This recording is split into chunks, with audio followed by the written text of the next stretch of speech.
You're listening to the CyberWire Network, powered by N2K.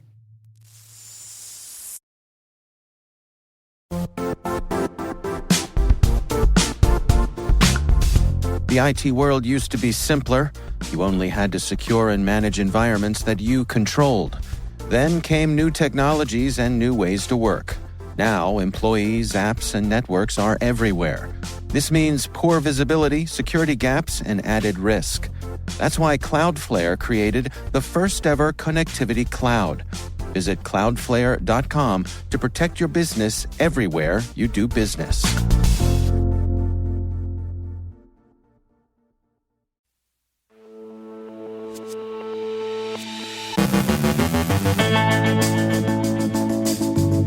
Juniper issues an emergency patch for its routers. A compromised help desk portal sends out phishing emails. Prudential updates the victim count in their February data breach. Rapid7 finds Trojanized software installers and apps from a popular developer in India. Australian authorities arrest a man for running a fake mile-high Wi-Fi network. Florida man's violent bid for Bitcoin ends behind bars. N2K's CSO Rick Howard has a preview of his latest CSO Perspectives podcast, The Current State of Identity and Access Management. And a scholarship scammer gets a one-way ticket home.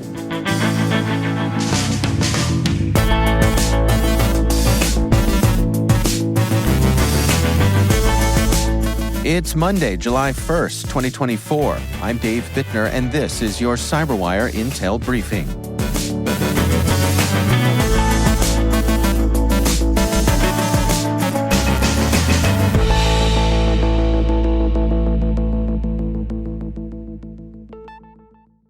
Thanks for joining us here today. It's great to have you with us. Juniper Networks issued emergency patches for a critical vulnerability affecting its routers, urging users to apply them immediately. The authentication bypass flaw scored a perfect 10 on both CVSS 3.1 and 4 systems, highlighting its severity. The bug allows attackers to bypass authentication and take full control of affected devices, particularly in high-availability redundant configurations. Impacted products include the Session Smart Router, Session Smart Conductor Management Platform, and WAN Assurance routers. Although no exploits have been reported, Juniper's urgent patch release indicates serious concerns. Upgrading conductor nodes automatically applies security fixes to connected routers, though individual router upgrades are still recommended. Juniper says the fixes are non-disruptive to production traffic. Maru, a Canadian router manufacturer, has a compromised help desk portal sending MetaMask phishing emails in response to support tickets, Leaping Computer reports. When users submit support requests, they receive phishing emails titled MetaMask, Mandatory MetaMask Account Update Required. The email falsely instructs users to update their MetaMask account within 24 hours to avoid losing access. The phishing link uses deceptive URL formatting to appear legitimate, but redirects users to a malicious site. Leaping Computer contacted Maru about the issue and is advising users to avoid the support portal and ignore related emails. MetaMask, a popular cryptocurrency wallet, often attracts phishing attempts. A February 2024 data breach at Prudential Financial has compromised the personal information of over 2.5 million individuals, the company revealed in an updated notification. Initially disclosed in February, Prudential first reported that 36,000 individuals might be affected. The compromised data includes names, addresses, driver's license numbers, and non-driver ID card numbers. Prudential discovered the breach on February 5th and launched an investigation with external experts. A class action lawsuit was filed in June, and the Alpha Black Cat ransomware group claimed responsibility. Prudential is offering 2 years of free credit monitoring to those affected. On June 18th of this year, Rapid7 investigated suspicious activity linked to Notezilla, RecentX, and CopyWiz installers from Concept World, a software supplier based in India. These installers were found Trojanized, embedding information-stealing malware. Rapid7 disclosed the issue to Concept World on June 24th, which promptly removed the malicious installers and replaced them with legitimate versions. The malware targeted browser credentials, crypto wallets, and logged keystrokes, persisting via a scheduled task. Affected users should check for signs of compromise and consider re-imaging their systems. The malicious installers have been distributed since early June of this year, while the malware family, dubbed DLL Fake, has been active since January of this year. Rapid7 advises verifying software integrity and checking for infection indicators like hidden tasks and unusual network connections. Australia's federal police charged a man for running fake Wi-Fi networks on a commercial flight in order to harvest flyers' credentials. Flight crew members reported a suspicious Wi-Fi network during a domestic flight, leading to the man's arrest. He was found with a portable wireless access device, laptop, and phone. A search of his home revealed more evidence. The suspect allegedly created Wi-Fi hotspots with SSIDs similar to airline networks, tricking users into providing email and social media credentials. Australia's federal police charged him with unauthorized access and dishonest dealings. No evidence suggests he used the data, but charges imply intent. The AFP advises using VPNs and avoiding sensitive apps on public Wi-Fi. The accused was released on bail with internet restrictions. The U.S. Justice Department has convicted Remy Ross St. Felix, a 24-year-old from Florida, for leading a violent gang targeting cryptocurrency holders. The gang's primary strategy involved home invasions and physical coercion to steal victims' crypto assets. Their most notorious crime involved breaking into the home of an elderly couple in North Carolina, where they physically assaulted the victims and forced them to transfer over $150,000 in Bitcoin and Ether. The gang, consisting of over a dozen members, executed a series of brutal attacks across 4 states: Florida, Texas, North Carolina, and New York. Their tactics included armed robberies, death threats, beatings, torture, and even kidnapping. Despite their extreme measures, their success was limited. They managed to extort significant sums in only a few instances, with the 6-figure theft from the North Carolina couple being their most notable haul. Court documents reveal the gang's formation in 2021, orchestrated primarily via Telegram. Their operations included dressing as construction workers to deceive victims and conditioning targets with frequent pizza deliveries. One of their attacks in Texas involved binding a family with zip ties, hitting them, and using hot irons and other torture methods. Another failed attempt involved a break-in at a home they mistakenly thought was occupied, only to find it was an empty rental property. St. Felix and his gang continued planning further attacks until St. Felix's arrest in July of 2023 in New York, where he was found with an AK-style rifle and zip ties in his vehicle. Cell tower records, bank transactions, and Google Cloud storage records helped identify St. Felix as the ringleader. Cryptocurrency tracing efforts revealed attempts to obfuscate stolen funds using crypto exchanges, but ultimately linked the transactions back to him. The risk-reward balance for such violent crimes proved unfavorable for St. Felix and his crew. They face severe legal consequences, with St. Felix potentially serving a life sentence. The case underscores the growing threat of physical crypto theft and the importance of robust security measures for crypto holders. Security experts advise maintaining privacy, adding technical hurdles to transferring large sums, and being cautious with personal information to mitigate the risks of such attacks. A tip of the hat to the DOJ and FBI in rounding up these crooks. Looks like they'll be trading in their crypto wallets for prison jumpsuits.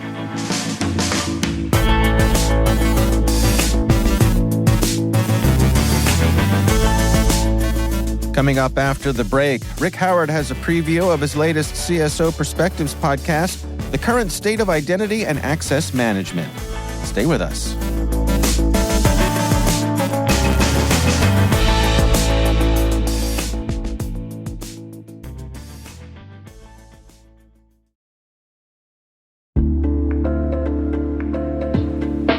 Attention all security professionals.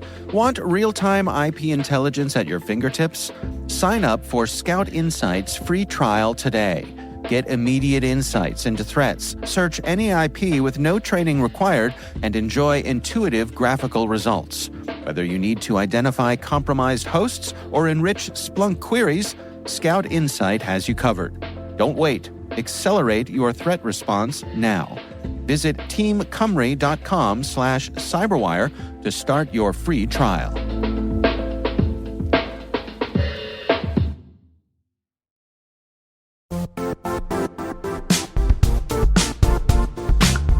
When it comes to ensuring your company has top-notch security practices, things can get complicated fast.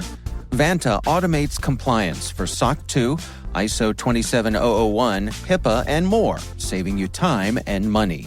With Vanta, you can streamline security reviews by automating questionnaires and demonstrating your security posture with a customer-facing Trust Center. Over 7,000 global companies like Atlassian, Flow Health, and Quora use Vanta to manage risk and prove security in real time. Our listeners can claim a special offer of $1,000 off Vanta at vanta.com/cyber. That's VANTA.com/cyber for $1,000 off Vanta.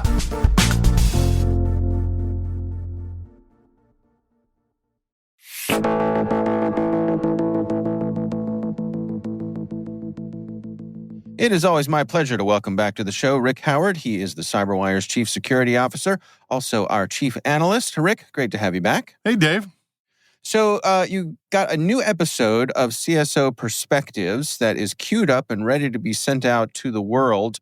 I know this week's topic is something that is of particular personal interest to you. What do you got for us this week, Rick? Well, it is, Dave, and thanks for asking. I think we mentioned last week that I went out to give the awards for the Cybersecurity Canon project at the Rocky Mountain Information Assurance Conference. And during that process, guess who I run into? Okay, an old pal of mine, an old colleague, and the originator of the Zero Trust idea, Mr. John Kindervag. You know, it's a small world. What can I tell you? All right. So did he say to you, hey, Howard, you got a lot of guts coming back here after what you pulled, or was it a more friendly greeting?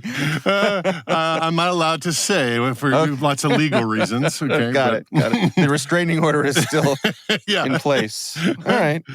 Well, he got me to thinking about the importance of Zero Trust. And you know, Dave, I talk about Zero Trust all the time. And it had a big chapter in the book we published last year.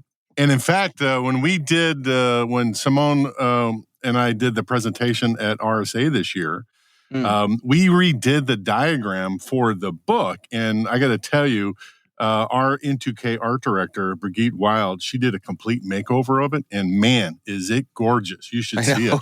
Okay. So anybody wants to go see it, it's on the book website. It's called N2K.com/Cybersecurity First Principles Book, all one word, right? So anyway, go look at the diagram. And what occurred to me, though, is that there's all kinds of tactics that you can deploy in order to do Zero Trust. But in order to get it right, you absolutely have to nail identity and access management. And if you look at my chart, you can't really tell that that's more important than all the others. So I thought it was time to do an update on the importance of identity and access management for our podcast. Well, can we unpack that some? I mean, what puts identity and access management in such a critical spot? Well, I mean, you can't really do Zero Trust, which is basically reducing the chances of anything having access that you're not supposed to have access to. And when I say anything, I'm talking about people, I'm talking about devices like your phones or your laptops, and I'm even talking about software modules like the stuff we pull off the open source and even modules that we write ourselves. So identity and access management gives us a way to first identify all of those things. And then management of it is to say, well, this thing has access to this other piece, and that's it. And the only way you can do that is with a robust identity and access management program. And the problem is that it's easier said than done, and it's really expensive. Yeah. Well, and I think the degree to which, the the bat signal gets lit up whenever one of these companies who provides this, has anything that looks like a security vulnerability. It's all hands on deck. It is all hands on deck. And the tool you go to first is to figure out what the bad things touched, right? Mm-hmm. So again, have to get identity and access management correct, right? So the bottom line to all of this is in order to pursue that zero trust journey, you have to have a way to accomplish those tasks. And that is the tactic that you need to think about. Yeah. When we talk about zero trust, do you think that we're past the hype bubble with it, where people have settled? For a while, it seemed to me like every other pitch I was getting for someone to come on the show was they wanted to talk about zero trust. It was hot. People had new offerings for it. People were interested in it. Have we settled into a more of a rational state of considering what it is and how to implement it? Well, I'm a huge fan of the Gartner hype model, right, where it talks about new ideas go up to the peak of inflated expectations, right? And then we all get sick of the idea because we don't really have a solution yet that does all the things we thought it was going to do. And so the idea plunges down to the trough of disillusionment. Right. Yeah. Right. And that's what you're talking about. There was a point there when every security vendor says, my security tool does zero trust. We handle it all. And, when security professionals looked at those solutions, we said, maybe it does some of them, but not everything we need. And so we've been down in the trough, for a while. To answer your question, I think we're just slowly coming out of it now.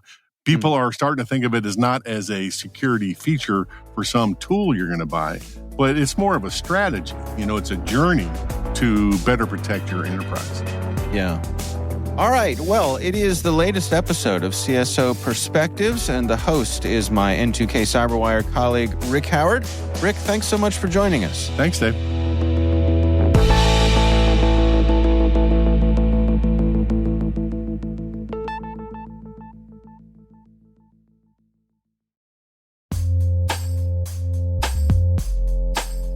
Enterprises today are using hundreds of SaaS apps. Are you reaping their productivity and innovation benefits, or are you lost in the sprawl? Enter Savvy Security. They help you surface every SaaS app, identity, and risk, so you can shine a light on shadow IT and risky identities. Savvy monitors your entire SaaS attack surface to help you efficiently eliminate toxic risk combinations and prevent attacks. So go on, get savvy about SaaS and harness the productivity benefits. Fuel innovation while closing security gaps. Visit savvy.security to learn more.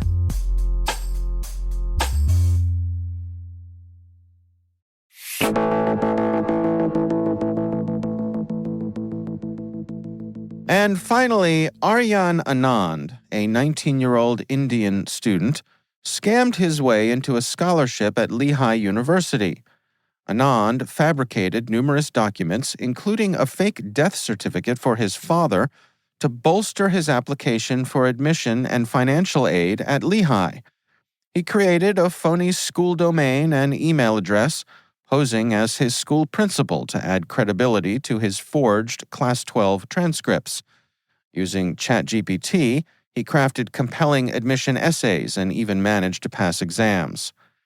Anand's scheme unraveled after he bragged about his exploits on Reddit under an alias. His post, titled, "I have built my life and career on lies and fraud," caught the eye of a vigilant moderator. The moderator's investigation revealed Anand's real identity and led to his expulsion and arrest. Lehigh University and authorities took swift action, resulting in Anand's deportation. One Redditor summed it up, stating, "My man was an absolute genius, a dumbass, a foreshadower, all at the same time."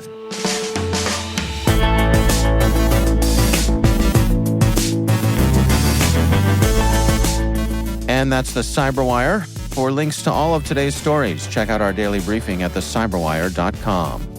We'd love to know what you think of this podcast. Your feedback ensures we deliver the insights that keep you a step ahead in the rapidly changing world of cybersecurity. If you like our show, please share a rating and review in your favorite podcast app. Please also fill out the survey in the show notes or send an email to cyberwire@n2k.com. We're privileged that N2K CyberWire is part of the daily routine of the most influential leaders and operators in the public and private sector, from the Fortune 500 to many of the world's preeminent intelligence and law enforcement agencies. N2K makes it easy for companies to optimize your biggest investment, your people. We make you smarter about your teams while making your teams smarter. Learn how at n2k.com. This episode was produced by Liz Stokes. Our mixer is Trey Hester, with original music and sound design by Elliot Peltzman. Our executive producer is Jennifer Iben. Our executive editor is Brandon Karpf. Simone Petrella is our president. Peter Kilpie is our publisher, and I'm Dave Bittner. Thanks for listening. We'll see you back here tomorrow.